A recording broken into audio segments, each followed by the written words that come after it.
Page 26, waltz. 3/4 times, a waltz, okay. No sharps or flats. We're in A minor here.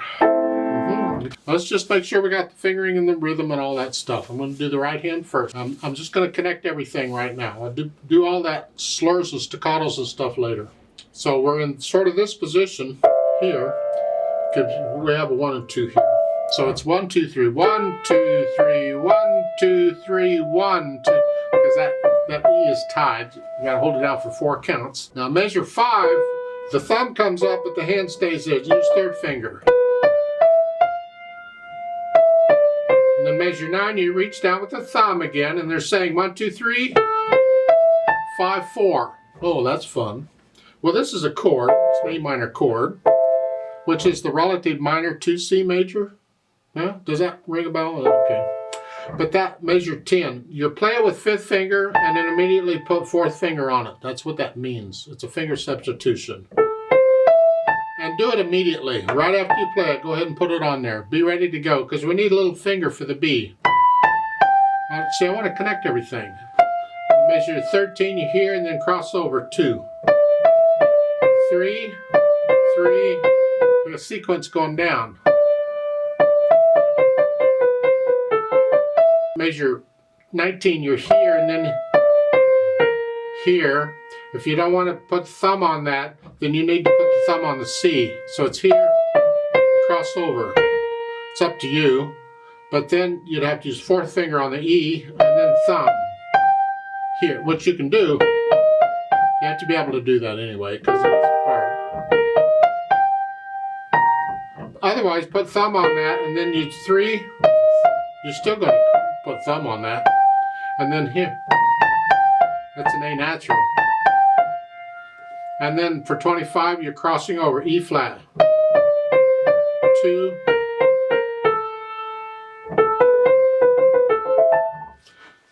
Left hand at the beginning of here. So 1, 2, 3, 1, 2, 3. 1, 2, 3. Isn't this fun? Oh boy, I'm all excited now. I'll measure 10, and here, F. Just reach up 1. And then little finger, G. So you measure 13, it's 3 lines above the bass clef. That's a G. 1 line, 2 lines, 3 lines. Memorize that note. If you don't know it, just try and remember it. It's a G. You're going to get it. F, and then thumb again. And then measure 17. 1, 2, 3. And reach down. E flats. B flats. That's fine. You can use thumb here if you want. And then 4. And then 4 here again. E flat. You got some accidentals to deal with. And then measure 28. 1, 1, 2, 3. And then thumb, cross over. And you can play it with thumb again if you want, or you can play it with 3rd finger. It's an E natural. Whichever, because you have a rest coming up, then that gives you time to put your thumb on that E. Put the hands together.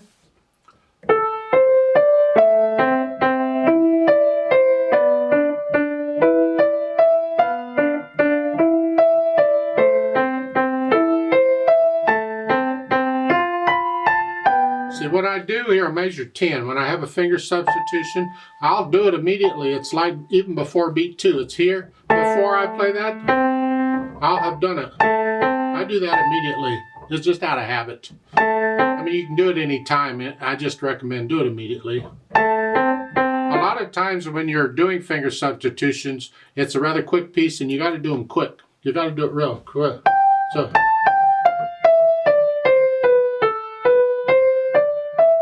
Yep. So just get in the habit of doing them quick. Just do it. So get the hands working together, and then we can put in the slurs and staccatos.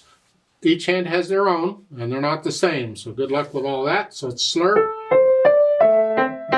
wrist staccato here.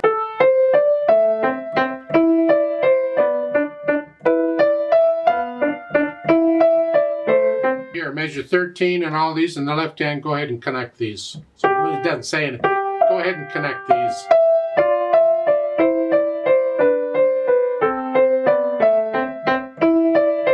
And then on measure 25 again, go ahead and connect those in the left hand.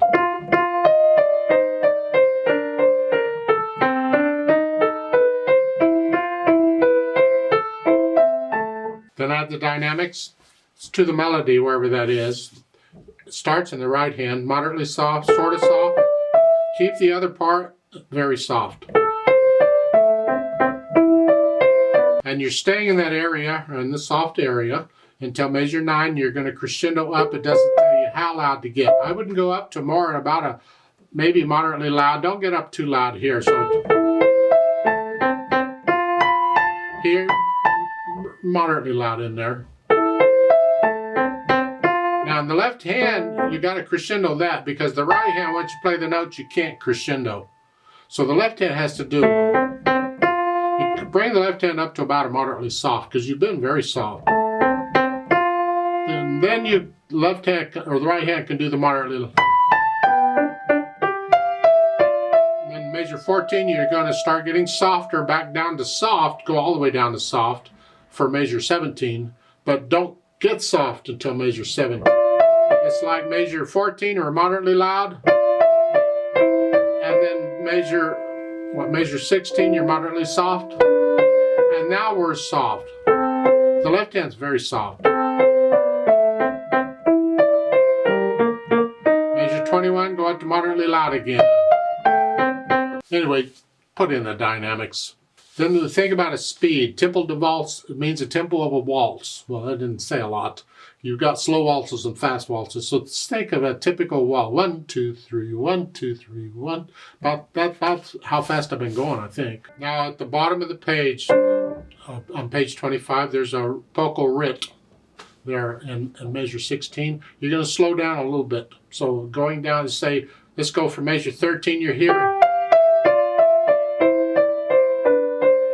Slowing down a little bit, not a lot, just a little bit. Then you have an off tempo on measure 17. You're going to take off again. Now the off tempos can be interpreted different ways. So let's look at this. You have to take it on a case by case basis. In some off tempos, you just immediately take off again. So it's a just immediately take off. In other off tempos, you speed up quickly, but you speed up. You don't just immediately take off. So you might take the first 2 or beats or so to speed up. It's speeding up as it going. Different ways of interpreting it. You'll have to decide and experiment with both. Which do you like better? Maybe one time you do it one way and another. I'm constantly exploring and experimenting when I'm playing, trying out things. I never play something twice the same way. I don't know if that's good or bad, but it's a lot of fun.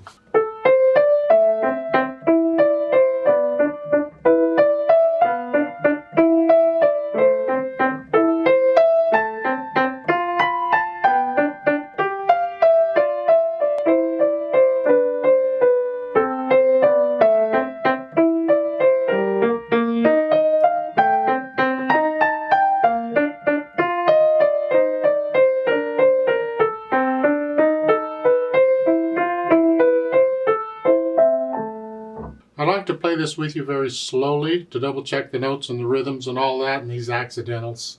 I don't think the rhythms are a problem. I'm not going to do any dynamics. I can't slow down or any of that. So I'll give us 3 counts. Let's just check the notes and all that stuff. 1, ready, go.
rest, rest.